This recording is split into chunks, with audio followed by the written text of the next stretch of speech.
Hey guys, I hope your journey with long COVID and POTS is starting to maybe show some improvement. Um, I've been gone for a while. I know it's good to be back. Thank you for having patience with me, trying to get back into the swing of life and get back to doing school again. So I'm thankful to be doing a little bit better now. But thank you all for your support and engagement on YouTube. It's really blessed me really to hear your guys' comments, and so I've gone through and read all of them, and if you guys shared your story, that really means a lot, and prayed for each of your individual circumstances. You guys are going through a lot, so just know that we're in it together, and you can get through it. So yeah, so that's partly why I created this channel. I created this channel so that we could have a community, share what we've learned, and yeah, I've been doing this for 1 year now. I came down with COVID in August 2024, and then 4 months later got diagnosed with POTS. So a year after I got COVID, that's where I'm at right now. So in this video, I'm going to be talking about what's helped me in the last 5 months, also revisit some of my last videos, and tell you what is the most practical way to deal with POTS on a day-to-day basis. I've been working with a fantastic dietitian who's been guiding me through improving my diet, improving my lifestyle, and I've learned some things that honestly surprised me and have really helped. So I wanted to share that with you too and pass that along. This video is going to be more of a high-level take of some of the things that's helped me. I want to get into doing some more specific deep dives on really the science behind a lot of topics within POTS, long COVID, chronic fatigue syndrome in other videos. But this video, since it's my first one back, I just want to do a real high-level overview. I'm not a medical professional yet. I'm only sharing my experiences, and I want to make sure I add a disclaimer. This is just my personal experience and what I'm explaining to you guys, so make sure to go to your doctor and rule out other conditions, as well as just to get advice on your specific medical situation, as I know there's a lot of nuance to these conversations. First thing I want to talk about before we even get into the steps and practical tips, I want to talk about how we'd approach illness. And just in my own life, illness, it affects everything. It doesn't just affect your physical, and we're at our core, we're physical, we're emotional, I believe spiritual beings.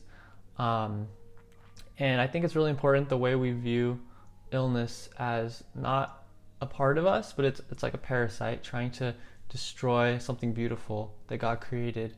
So you were created for purpose and health. You are not your diagnosis. And I really hope you can take that to heart and know that you're not defined by your illness. You're trying to combat this parasite that has come onto you, but it's not somehow your fault or anything. It's truly not who you are. So just to briefly recap my story with POTS and long COVID, I developed COVID-19 August 2024. I fully recovered from that, but then I went for a run and I just knew something was not right. Had really bad chest pain. Ended up not being heart related, but I was like, okay, so what's wrong with me? So then I got my tilt table test, was diagnosed with POTS. And so over the last year I've been dealing with POTS. I've had to really pull away from normal life to let my body rest, really out of necessity. Over the past year, I've learned so many lessons, guys. I mean, there is like so many things that I wish I knew a year ago that I know now. And I really have a lot more to learn too. And I mean, I don't want to just keep this stuff to myself. I really wanted to share it with you guys. And I really hope we can build a community around this and really just bring awareness to POTS. So what I've struggled with is feeling like, do the choices that I make actually have a real impact in my recovery, and do they actually improve my day-to-day life? And what I've realized is not usually in the short term. So the only thing I would say is electrolytes. You probably do feel a boost or getting good sleep, but really what matters is I've noticed consistent effort really does pay off and over long periods of time, and also consistent bad habits affect you too. And like I've noticed that I might feel perked up if I eat like a brownie or sugary goods. It does help for a little bit, but then when you start to veer off that path of doing the tried and true, eating healthy food, whole foods, complex carbohydrates, good diverse sources of vegetables and fruits, high protein, really when you start to veer off that, I've noticed that My body does pay. And it can be like a lag. There can be a delay in terms of when I feel those negative, harmful side effects. So in this video, I'm going to talk about the 3 things that's helped me recently.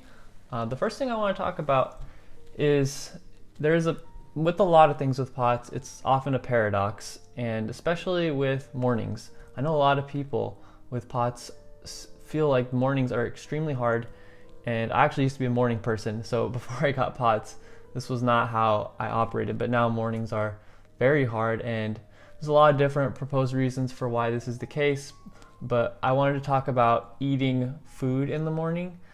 So POTS, for me personally, affects my appetite. So maybe you struggle with something similar in terms of struggling to eat food in the morning, but I really think it's important that we try to eat balanced meals in the morning, even if that's eating slowly. Eating really helps to set you up for success for the rest of the day.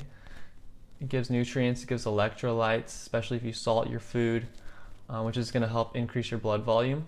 Also, the carbohydrates are going to trigger insulin release, which the insulin also plays a part in increasing blood volume. And more than that, eating food also just jumpstarts the autonomic nervous system. That's what it's meant to do in the morning, to help give you alertness for your day. I would say that if I choose to push myself to eat breakfast, and it doesn't have to be fast, but in a way that gives me some level of nutrition in the morning, I feel a significant difference most of the time for the rest of my day. Less dizziness and more orthostatic tolerance. So what are the reasons why mornings feel hard for people with POTS? Well, there's some proposed reasons. I want to go through this with you here. I'm not saying this is the truth, but it's what I've found in my research. We do know that there is low blood volume that oftentimes happens in the morning, which we already know that people with POTS oftentimes struggle with low blood volume. So the dehydration that happens through the night then further exacerbates that problem. Also, some people with POTS may struggle with high levels of their sympathetic nervous system in the morning, so high levels of cortisol and just adrenaline, which this will suppress appetite. Also, vagal nerve dysfunction can disrupt hunger cues. So because of all these factors that make mornings hard, it makes it so that you don't want to eat, but then, like we talked about the paradox, mornings are a time when we actually need to prioritize eating, because then it will help to bring blood back to our organs, to start to stabilize our autonomic nervous system and improve the orthostatic tolerance as we start to absorb electrolytes and fluids back into the bloodstream. So all these factors that are contributing to problems in the morning are also telling us that it's hard to eat, but we need to eat. So it's a hard, challenging dynamic, but I think the one thing, I would recommend is just eat slowly, eat healthfully. Doesn't even have to be a lot, but something. That would be what I would tell myself a year ago. The second tip I wanted to share with you is drinking electrolytes before actually getting out of bed. So what I do is I actually have my electrolyte drink right on my nightstand, so that when I wake up, it's the first thing I do, I drink it. And the reason why I drink it before I stand up is because when I stand up, that's already putting another stressor on my body. So it's better to just drink that, let the electrolytes get absorbed into your body, also increase the blood volume, which we talked about, that decreases throughout the night. So that actually may play a part in helping to improve your appetite as well. I've noticed subtle shifts in that area. And then by the time I stand up, I'm more ready. It's not perfect, but it's a helpful way to do things in sequential order in a way that allows your body to get ready for the day. So what do I drink for my electrolyte mix? This is my third tip. The electrolyte drink that I used to use, it claimed to be clean, all natural, free from toxic ingredients, but I've been working with my dietitian. She helped me look closer, and she helped me understand that actually this brand was not the best. It had pretty high levels of toxic metals, and also stevia, which can mildly disrupt the gut microbiome, which is very important to just cover all those bases with POTS, because we can't deal with more harmful side effects. It also had a very low potassium to sodium ratio, and this is really bad. We need potassium and sodium about a 1-to-1 ratio, especially with electrolyte drinks. They work together hand in hand. If you have high sodium with low potassium, the sodium can't really do much without the potassium. They both need each other to work effectively. So my dietitian has told me how to make my own electrolyte mix that is completely natural. It's pretty much free from anything bad. You just take coconut water, you take orange juice, you take a pinch of salt, and you combine those with the coconut water to orange juice at a 3-to-1 ratio and a generous pinch of salt. So the coconut water contains very high potassium, but it is a little bit lower in salt, which is why you add the salt. Then you have a good balanced ratio, and then you add the orange juice. The orange juice then has vitamin C, which is helpful for your adrenal gland, which is, we talked about in earlier videos how the adrenal gland is very important in stimulating electrolyte retention through the process of the renin-angiotensin-aldosterone system.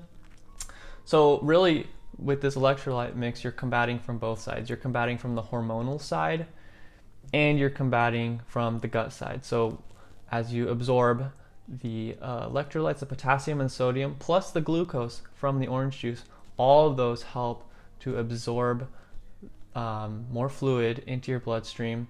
Plus, at the hormonal level, more aldosterone will be supported through your adrenal glands with the vitamin C and the orange juice. And actually, this combination is what the WHO would recommend as the optimal rehydration ratio, or at least it's very close to that. So this is the drink that I would drink first thing in the morning, even before I stand up. And yeah, I would definitely try it. It's worked well for me, and it's relatively inexpensive, especially if you go to Costco.